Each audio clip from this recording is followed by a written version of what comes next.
नमस्ते। आज की इस वीडियो में हम क्वेश्चंस करने वाले हैं मोल कॉन्सेप्ट से रिलेटेड। चलिए स्टार्ट करते हैं। सबसे पहले मैं आपको कुछ फॉर्मूलाज बताने वाला हूं, उसके बाद हम डायरेक्ट क्वेश्चन करेंगे। तो देखिए, जो मोल कॉन्सेप्ट है, इसका कोई भी क्वेश्चन अगर आपको दिया है तो आपको तीन रिलेशन याद रखने हैं।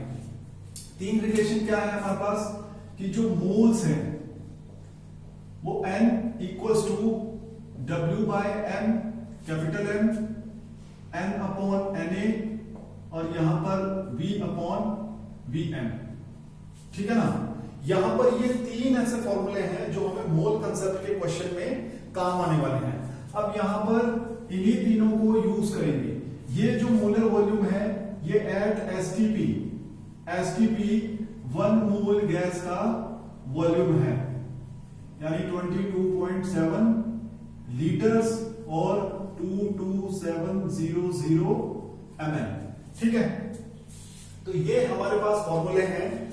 यहां पर ये गिवन नंबर ऑफ पार्टिकल होते हैं, ये एवोगैड्रो नंबर है, और ये गिवन मास है और ये मोलर मास है। तो जैसे हमने सबसे पहला क्वेश्चन देखें, हमें दिया है 64 ग्राम ऑफ O2 और हमें कहा है मोल निकालिए O2 के। तो यहां पर फर्स्ट फॉर्मूला यूज करेंगे। जो क्वेश्चन नंबर 1 है उसके लिए गिवन मास है 64, O2 का मोलर मास, ऑक्सीजन का होता है 16 ग्राम पर मोल और ओवरऑल O2 का हो जाएगा 32 ग्राम पर मोल। तो इस तरह से यहां पर ये ग्राम है और ये 32 ग्राम पर मोल, तो यहां ये कैंसिल हो जाएगा और आपका 2 मोल इस तरह से आंसर आ जाएगा। ठीक है, फिर आपको दिया हुआ है नंबर ऑफ पार्टिकल इस बार गिवन है, तो हमें ये वाला फॉर्मूला यूज करना है। और नंबर ऑफ पार्टिकल हमें CH4 के गिवन है 12 पॉइंट। इसको अगर यहां लिखे नंबर ऑफ मोल N अपॉन Na, और यहां पर हमें जो गिवन नंबर ऑफ पार्टिकल है वो है 12.044 इंटू 10 टू द पावर 23। ठीक है, और एवोगैड्रो नंबर क्या होता है हमारा 6.022 इंटू 10 टू द पावर 23। ठीक है, और यहां पर ओवरऑल जब हम कैंसिल करेंगे यहां पर इसका यूनिट होता है पर मोल। ये 1 मोल में जो पार्टिकल है वो होता है, ऊपर नंबर ऑफ पार्टिकल के कोई यूनिट नहीं होंगे। तो यहां पर ओवरऑल हमारे पास कितना आ जाएगा, इसको कैंसिल करेंगे तो हमारे पास 2 मोल आ जाएगा यहां पर CH4 का। ठीक है, इसी तरह से यहां पर हमें 68100 ml ऑफ SO2 दिया हुआ है।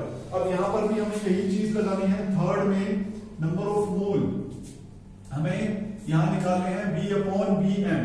अच्छा, ये बात ध्यान रखेंगे, वो जो लास्ट फॉर्मूला है वो गैसेस के लिए है। कोई भी सब्सटेंस अगर एसटीपी पर कितना वॉल्यूम ऑक्यूपाई करता है, 1 मोल कितना वॉल्यूम ऑक्यूपाई करता है, उसी से हम मोल निकालते हैं। तो यहां पर 68100 ml है, और यहां पर जो एसटीपी पे वॉल्यूम है, जैसे मैंने यहां लिखा है 22700 ml।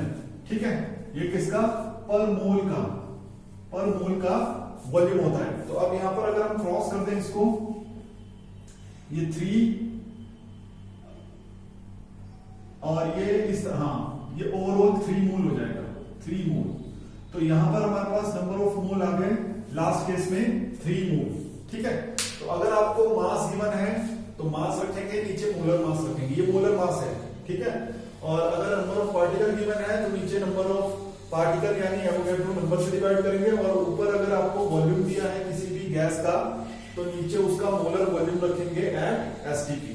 ठीक है, तो ये तो बहुत बेसिक क्वेश्चन है। अब यहां पर हमें कुछ नीचे गिवन जो क्वेश्चन है उनको सॉल्व करना है, तो चलिए उसको करते हैं। यहां पर देखिए, आपको जो सब्सटेंस स्टार्टिंग में गिवन है, जो नीचे क्वेश्चन मैंने लिखे हैं उसमें आपको स्टार्टिंग में जो सब्सटेंस गिवन है उसकी इंफॉर्मेशन दी है, और आपसे पूछा है इसके कंस्टिट्यूएंट के बारे में क्वेश्चन, यानी N2 दिया है और उसमें हमें नंबर ऑफ मोल पूछे हैं नाइट्रोजन एटम के। ठीक है, मॉलिक्यूल गिवन है और एटम के मोल पूछे हैं। तो यहां पर 56 ग्राम, पहले N2 के हम क्या निकालेंगे, मोल। सबसे पहले जो चीज हमें गिवन होती है हम इसके मोल निकालेंगे। ठीक है, तो इसके मोल कितने होंगे, यहां पर N जो है हम फॉर्मूला लगाएंगे given mass upon molar mass का।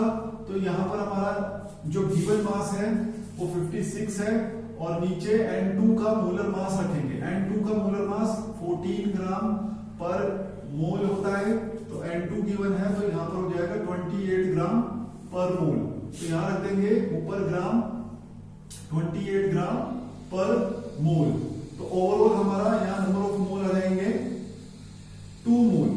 2 मोल निकल कर आ गया किसका? N2 का। ठीक है, अब हमसे पूछा गया है एटम के बारे में। N2 में हमसे पूछा है N एटम के बारे में। ठीक है, अब जब भी हमें इस तरह का क्वेश्चन पूछे कि हमें कंस्टिट्यूएंट के मोल पूछे, तो पहले बस आपको ये याद रखना है कि अगर N2 का आपके पास 1 मोल है, 1 मोल है, तो इसमें हम ये देख सकते हैं यहां पर अगर 1 मोल की बात करें तो कितना 6.022 into 10 to the power 23 molecule है मेरे पास। इसको थोड़ा यहां लिख देते हैं। 1 मोल जो है N2 उसका मतलब है 6.022 into 10 to the power 23 molecule. ठीक है, अब यहां पर मॉलिक्यूल किसके हैं? N2 के हैं, N2 के। ठीक है, अब अगर मैं यहां देखूं कि मॉलिक्यूल ऑफ N2, सिर्फ इसको अगर हम ले लें मॉलिक्यूल ऑफ N2, 1 मॉलिक्यूल में, जैसे यहां N2 एक 1 मॉलिक्यूल है, उसमें नाइट्रोजन के कितने एटम हैं? तो 2 एटम हैं। तो यहां मॉलिक्यूल ऑफ N2 में N एटम कितने हैं? इसमें 2 N एटम हैं, और आगे ये नंबर एज इट इज रहेगा 6.022 इंटू 10 टू द पावर 23। ठीक है, और इसको हम क्या लिखते हैं? इसको हम क्या लिखते हैं? ये असल में 1 मोल ही होता है। 1 mole into 2 into N atom. तो ये ओवरऑल क्या हो गया? 2 मोल N एटम हो गया। ठीक है, और यहां पर क्या था? 1 मोल N2, 1 मोल N2 था। तो ये यहां से हमने क्या निकाल लिया कि अगर मेरे पास 1 मोल N2 है, इसका मतलब इतने मॉलिक्यूल ऑफ N2 है, और मॉलिक्यूल ऑफ N2 में मेरे पास कितने एटम होते हैं? 2 N एटम होते हैं। तो उसका मतलब है कि मेरे पास ये जो 6.022 इंटू 10 टू द पावर 23 है, 1 मोल, और ये 2 N एटम, तो इसको मल्टीप्लाई किया, ओवरऑल 2 मोल एटम, यानी 1 मोल N2 में 2 मोल N एटम होते हैं। ठीक है, तो यहां पर ऊपर मैंने कितने मोल निकाले हैं? इससे मैंने N2 कितने मोल निकाले? 2 मोल। तो जस्ट मुझे क्या करना है, यहां पर अगर 1 मोल में 2 मोल N एटम है, तो यहां 2 मोल में कितने हो जाएंगे? 4 मोल, 4 मोल N एटम हो जाएंगे। ये मेरा आंसर होगा। ठीक है, ये जो पार्ट है इसका आंसर क्या होगा? 2 मोल N2 में 4 मोल N एटम। अब यहां इसको इतना लंबा करने से बेटर है आप डायरेक्ट करो। डायरेक्ट करो। डायरेक्ट कैसे?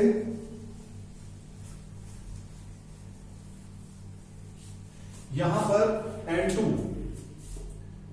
N2 का 1 मोल, ठीक है, उसमें कितने N एटम? 2 N atom. ठीक है, तो N atom 2 into N atom, तो ये जो 2 है इसको एज इट इज रखो। N एटम जो है इसको कर दो मोल ऑफ N एटम। ठीक है, 1 मॉलिक्यूल में 2 N एटम होते हैं, तो 1 मोल में 2 मोल N एटम हो जाएंगे। इसी तरह से यहां पर जैसे मान लो आपको CH4 दिया होता, आपसे पूछता बताओ हाइड्रोजन, मोल ऑफ हाइड्रोजन कितने हैं? तो आपको क्या करना है? CH4 को लिखना है जिसका 1 मोल, और इसमें आपको जस्ट 1 मॉलिक्यूल को देखना है, 4H एटम। ठीक है, और आपको यहां डायरेक्ट लिखना है 4H एटम के आगे 4 मोल H एटम, बस ये आ गया आपके पास। अब 1 मोल के अलावा कितने ही मोल गिवन हो, बस दोनों तरफ मल्टीप्लाई करना है। 1 मोल का मतलब तो कितना भी मोल गिवन हो हम कैलकुलेट कर सकते हैं। ठीक है, आगे बढ़ते हैं।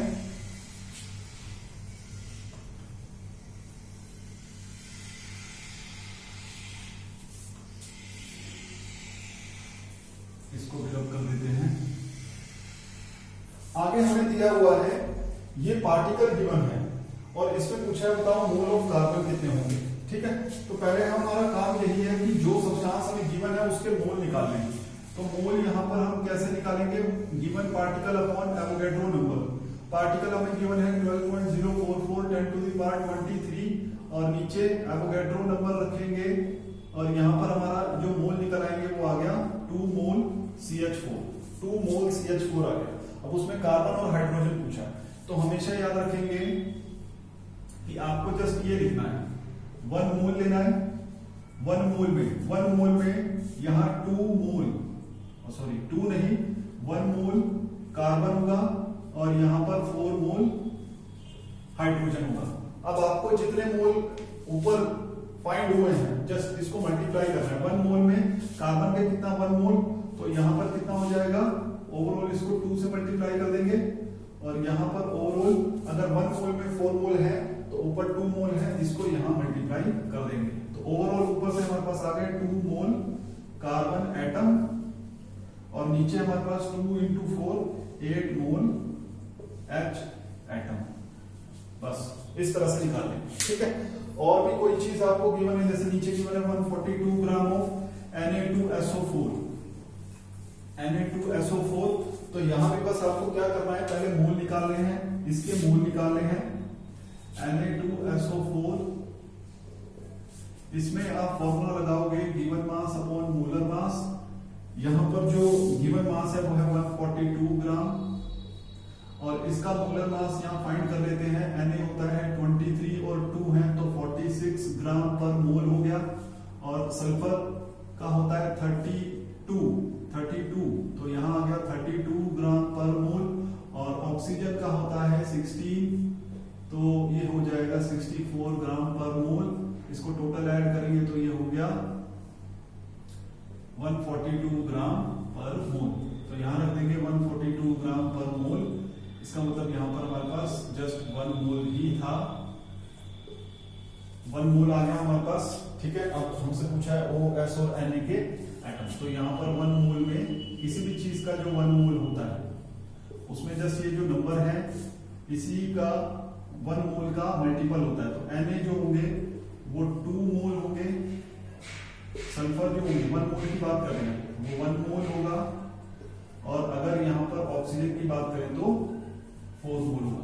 अब यहां पर जैसे हमारे पास 10 मोल आते हैं तो बस इसको 10 से मल्टीप्लाई करते हैं, इसको भी, ठीक है। अगर वहां पर 15 आते हैं तो सबको 15 से करते हैं। तो इस तरह से आपको 3 फॉर्मूलाज याद रखने हैं। पहला फॉर्मूला है W/M, उसके बाद M/Na और उसके बाद V/Dm, ठीक है। बस ये बात आपको याद रखनी है। तो इस तरह से आप इजीली कर पाएंगे मोल कंसेप्ट के क्वेश्चन। अगर ये वीडियो पसंद आया हो लाइक करें, सब्सक्राइब करें। Thank you very much.